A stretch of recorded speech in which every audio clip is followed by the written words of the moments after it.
सुप्रभात विद्यार्थियों, आप सभी का हिंदी अध्ययनशाला में स्वागत है।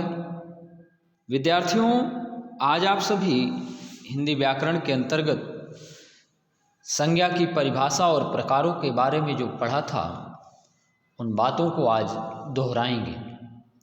तो सभी लोग वीडियो को ध्यान से देखेंगे और समझेंगे। आइए देखते हैं संज्ञा किसे कहते हैं। तो विद्यार्थियों, आपने पढ़ा था किसी व्यक्ति या प्राणी, वस्तु, स्थान, गुण या भाव आदि के नाम को संज्ञा कहते हैं। संज्ञा के प्रकार, विद्यार्थियों संज्ञा 5 प्रकार की होती है। व्यक्तिवाचक संज्ञा, आप यहाँ पर देख रहे हैं व्यक्तिवाचक संज्ञा, जातिवाचक संज्ञा, समूह या समुदायवाचक संज्ञा, पदार्थवाचक संज्ञा और भाववाचक संज्ञा। तो आइए एक बार फिर से समझते हैं कि व्यक्तिवाचक संज्ञा किसे कहते हैं, जातिवाचक संज्ञा या समूह या समुदायवाचक संज्ञा, पदार्थवाचक संज्ञा और भाववाचक संज्ञा किसे कहते हैं। व्यक्तिवाचक संज्ञा, विद्यार्थियों किसी विशेष व्यक्ति, वस्तु, स्थान आदि के नाम को व्यक्तिवाचक संज्ञा कहते हैं। विद्यार्थियों, व्यक्तिवाचक संज्ञा के अंतर्गत आपका नाम भी व्यक्तिवाचक संज्ञा है, आपके मित्र का नाम भी व्यक्तिवाचक संज्ञा है, आप जहाँ रहते हैं शहर का नाम भी व्यक्तिवाचक संज्ञा है। तो विद्यार्थियों, व्यक्तिवाचक संज्ञा के अंतर्गत व्यक्ति का ही नाम केवल नहीं होता, बल्कि वस्तुओं और स्थानों के नाम भी व्यक्तिवाचक संज्ञा के अंतर्गत आते हैं। आइए देखते हैं, जैसे Aradhya, Himanshu, Agra, the Truth Mission School, Fatehpur, यहाँ पर जितने उदाहरण दिए गए हैं केवल यही व्यक्तिवाचक संज्ञा नहीं है। अब आपसे कहा जाए दिल्ली कौन किस संज्ञा के अंतर्गत आता है, व्यक्तिवाचक या जातिवाचक या भाववाचक, तो आप तुरंत जवाब देंगे कि दिल्ली एक विशेष शहर का नाम है और यह एक व्यक्तिवाचक संज्ञा का उदाहरण है। अमेरिका किस प्रकार की संज्ञा का उदाहरण है, व्यक्तिवाचक संज्ञा का उदाहरण है। कानपुर किस प्रकार की संज्ञा का उदाहरण है, तो विद्यार्थियों कानपुर व्यक्तिवाचक संज्ञा का उदाहरण है। आइए आगे देखते हैं। इसके पश्चात विद्यार्थियों जातिवाचक संज्ञा, आपने पढ़ा था कि जो शब्द किसी प्राणी या वस्तु की पूरी जाति का बोध कराते हैं उसे जातिवाचक संज्ञा कहते हैं। अब मान लीजिए हमने कहा फल, उदाहरण के तौर पर हमने आपसे कहा फल ले आओ, तो फल शब्द क्या है, फल शब्द जातिवाचक संज्ञा है। क्यों? क्योंकि फल शब्द से पूरी फल जाति का बोध हो रहा है। आम का फल भी हो सकता है और अमरूद का फल भी हो सकता है, सेब भी हो सकता है, केला भी हो सकता है, अनार भी हो सकता है, कोई भी फल हो सकता है। क्योंकि फल शब्द पूरी जाति का बोध करा रहा है, इसलिए फल जो है जातिवाचक संज्ञा है। लेकिन जब किसी विशेष फल का नाम ले लेंगे तो वह फिर क्या हो जाएगा, व्यक्तिवाचक संज्ञा के अंतर्गत आ जाएगा। इसी तरह विद्यार्थियों, अब आपसे कहा जाए कि नदी, तो नदी शब्द जो है जातिवाचक संज्ञा का बोध कराता है और किसी विशेष नदी का नाम ले लिया गया, गंगा नदी, यमुना नदी, घाघरा नदी, कोसी नदी, तो यह जो हो जाएंगे व्यक्तिवाचक संज्ञा का उदाहरण होंगे। आइए कुछ अन्य उदाहरण देखते हैं। जैसे भाई शब्द है, भाई शब्द क्या है, जातिवाचक संज्ञा है। बहन शब्द क्या है, जातिवाचक संज्ञा का उदाहरण है। माता पिता किस प्रकार की संज्ञा के उदाहरण हैं, तो माता पिता भी जातिवाचक संज्ञा का उदाहरण है। लेकिन जब हम माता या मम्मी या पापा का नाम बताएंगे तो वह व्यक्तिवाचक संज्ञा का उदाहरण होगा। विद्यार्थियों, कुर्सी शब्द जातिवाचक संज्ञा है। नदी, पहाड़, घर, पेड़, यह सभी जातिवाचक संज्ञा के उदाहरण हैं। पेड़ शब्द भी जातिवाचक संज्ञा का उदाहरण है। अब आपसे पूछा जाए क्यों, तो आपको जवाब देना है कि पेड़ को जातिवाचक संज्ञा इसलिए कहेंगे क्योंकि पेड़ शब्द से सभी पेड़ जाति का बोध हो रहा है। जैसे आम का पेड़ भी हो सकता है, बरगद का पेड़ भी हो सकता है, नीम का पेड़ भी हो सकता है, पीपल का पेड़ भी हो सकता है। कोई विशेष पेड़ का नाम नहीं बताया गया है। इस वजह से यह जातिवाचक संज्ञा का उदाहरण है। आइए विद्यार्थियों आगे देखते हैं। अगला है विद्यार्थियों समूह या समुदायवाचक संज्ञा। समूहवाचक संज्ञा और समुदायवाचक संज्ञा यहाँ पर शब्द से ही स्पष्ट है। समूह यानी एक से अधिक। विद्यार्थियों एक व्यक्ति एक वस्तु का समूह नहीं होता। समूह में एक से अधिक व्यक्ति होते हैं या अधिक वस्तुएं होती हैं। अब जैसे यहाँ बताया गया है कि जिन शब्दों से एक ही जाति के व्यक्तियों, प्राणियों, वस्तुओं आदि के समूह या समुदाय का बोध होता है उसे समूहवाचक संज्ञा कहते हैं। आप सभी हमारी बात को समझ रहे होंगे कि समूहवाचक संज्ञा के अंतर्गत केवल एक ही व्यक्ति या एक ही वस्तु का बोध नहीं होता बल्कि अनेक का बोध होता है। जैसे सभा, आपको मालूम होगा कि सभा में केवल एक व्यक्ति ही नहीं होता बल्कि सभा में बहुत से व्यक्ति होते हैं। सेना, सेना शब्द विद्यार्थियों सेना में केवल एक सैनिक नहीं होता, सेना में केवल एक जवान नहीं होता बल्कि सेना में सैकड़ों जवान होते हैं, हजारों जवान होते हैं। इसलिए सेना समूहवाचक संज्ञा का उदाहरण है। अब आपसे कहा जाए कक्षा, तो कक्षा में विद्यार्थियों केवल एक छात्र नहीं होता, एक विद्यार्थी नहीं होता बल्कि कक्षा में बहुत से विद्यार्थी होते हैं, बहुत से छात्र होते हैं, बहुत सी छात्राएं होती हैं। इस वजह से कक्षा शब्द जो है समूहवाचक संज्ञा का उदाहरण है। अगला है भीड़, दल, झुंड आदि सभी समूहवाचक संज्ञा के उदाहरण हैं। आप सभी हमारी बात को समझ गए होंगे। आइए आगे बढ़ते हैं। पदार्थ या द्रव्यवाचक संज्ञा। विद्यार्थियों आपको मालूम होगा कि जिन शब्दों से किसी द्रव्य या पदार्थ का बोध होता है उन्हें द्रव्य या पदार्थवाचक संज्ञा कहते हैं।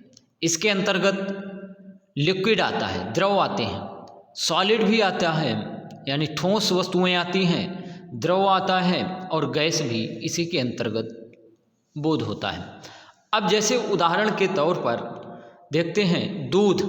दूध क्या है? द्रव है यानी लिक्विड है। इस वजह से दूध, घी, पानी, तेल ये सब क्या है विद्यार्थियों?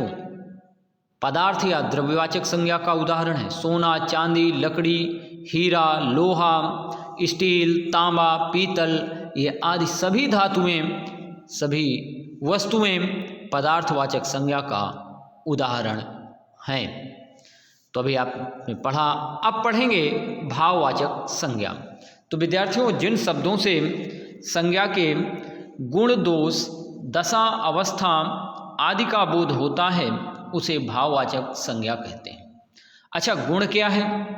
तो हमने आपको बताया था ईमानदारी एक गुण है। ईमानदारी क्या है? एक गुण है। वीरता एक गुण है। तो विद्यार्थियों दोष क्या है? दोष जो है विद्यार्थियों लालचपन एक दोष है, लालची होना दोष है। और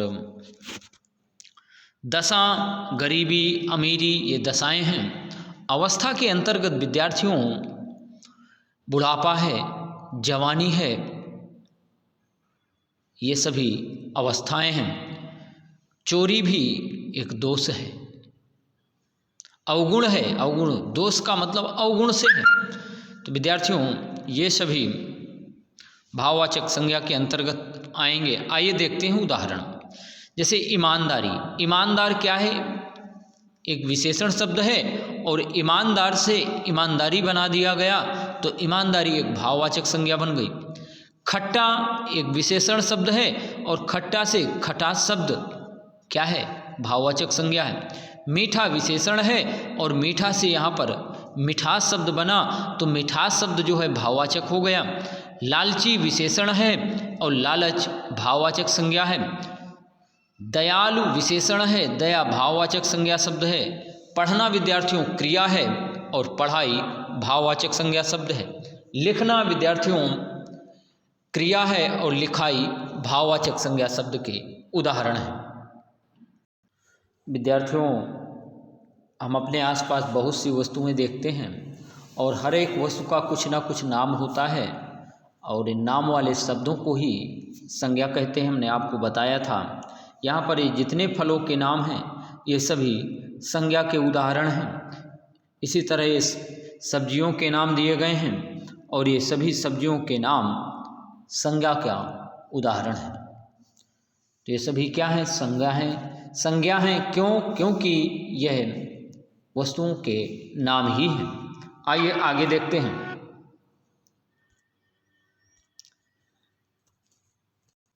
यहाँ पर विद्यार्थियों ये अन्य वस्तुएं हैं। यहाँ पर आप देख रहे हैं पंखा है, चम्मच है, गिलास है, घड़ी है। यह सभी संज्ञा हैं क्योंकि यह वस्तुओं के नाम हैं। आइए आगे बढ़ते हैं। विद्यार्थियों, भाववाचक संज्ञा अभी आपने पढ़ा कि भाववाचक संज्ञा किसे कहते हैं। तो विद्यार्थियों, भाववाचक संज्ञा 5 प्रकार से बनाई जाती हैं। जैसे जातिवाचक संज्ञा से, सर्वनाम से, विशेषण से, क्रिया से, अव्यय से। किन किन से बनाई जाती हैं? तो जातिवाचक संज्ञा से, सर्वनाम से, विशेषण से, क्रिया से, अव्यय से। अव्यय को विद्यार्थियों अविकारी शब्द भी कहते हैं। आइए देखते हैं। जातिवाचक संज्ञा से, जैसे मित्र शब्द जातिवाचक संज्ञा है और मित्र से मित्रता बनाया गया। बच्चा से बचपन, लड़का से लड़कपन, शत्रु से शत्रुता, और इस तरह से। अब यहाँ पर कुछ अन्य शब्द दिए गए हैं जिनसे आप बनाएंगे। तो दोस्त का से भाववाचक संज्ञा क्या बनेगा? दोस्ती। व्यक्ति से क्या बनेगा? आप सभी सोचेंगे तो क्या बनेगा? व्यक्तित्व। क्या बनेगा? व्यक्तित्व। व्यक्तित्व, व्यक्तित्व, आदाता और वा, इस तरह से ये व्यक्तित्व हो जाएगा। मानव से मानवता, मातृ से मातृत्व, मातृत्व। पशु से पशुता। इस तरह से भाववाचक संज्ञा शब्द बनाया आपने बनाना सीखा कि किस तरह से जातिवाचक संज्ञा से भाववाचक संज्ञा बनाते हैं। अगला है विद्यार्थियों सर्वनाम से। तो सर्वनाम शब्द है यहाँ पर पराया, और पराया से परायापन भाववाचक संज्ञा शब्द बन गया।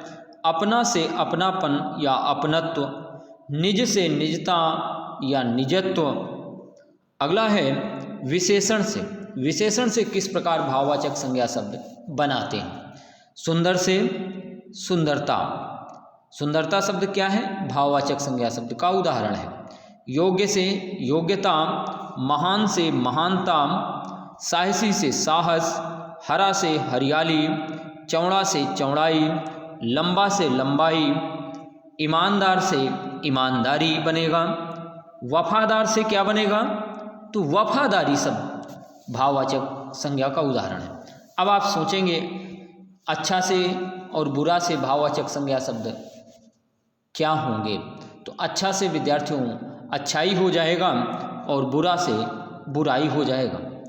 क्रिया से जैसे पढ़ना से पढ़ाई, चढ़ना से चढ़ाई बन गया।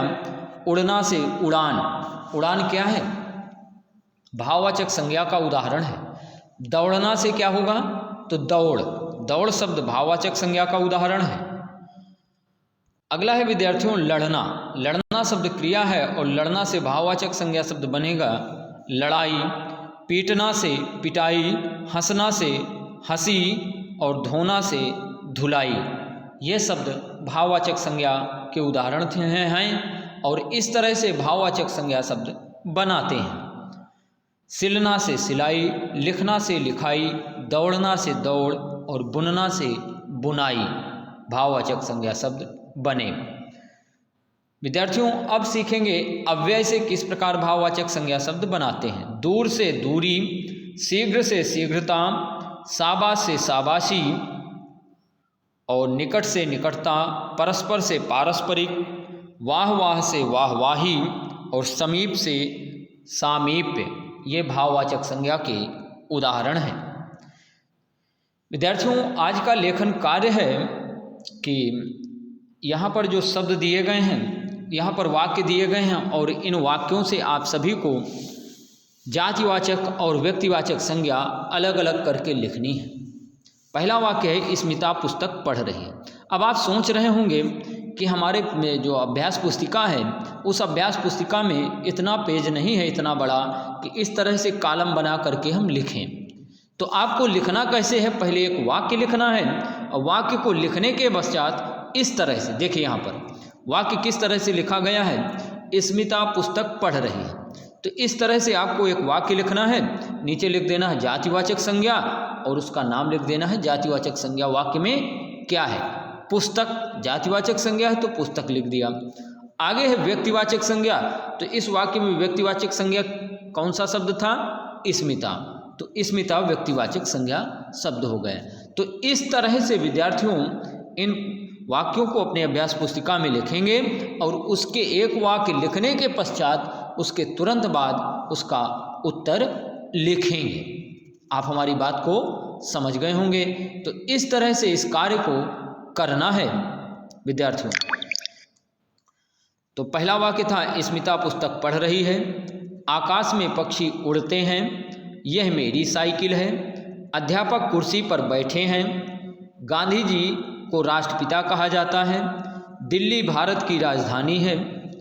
तो दिल्ली और भारत तो यहाँ पर व्यक्तिवाचक संज्ञा है और राजधानी जातिवाचक संज्ञा शब्द है। मनु नन्हा बालक है, मेरे देश का नाम भारत है, राम दशरथ के बड़े बेटे थे, सुभाष रेडियो सुन रहा। तो इन वाक्यों से जातिवाचक और व्यक्तिवाचक संज्ञा को अलग अलग करके लिखना है। तो राजधानी क्या थी, जातिवाचक संज्ञा शब्द है और दिल्ली और भारत व्यक्तिवाचक संज्ञा शब्द के उदाहरण थे। विद्यार्थियों इसके पश्चात कार्य है निम्न शब्दों से भाववाचक संज्ञा शब्द बनाइए। बच्चा, सुंदर, बूढ़ा, शीघ्र, अपना, अच्छा, बुरा, लंबा और महान। तो इन शब्दों से भाववाचक संज्ञा शब्द बनाना है। तो विद्यार्थियों आज का कार्य केवल इतना ही है। धन्यवाद, बाय, फिर मिलेंगे।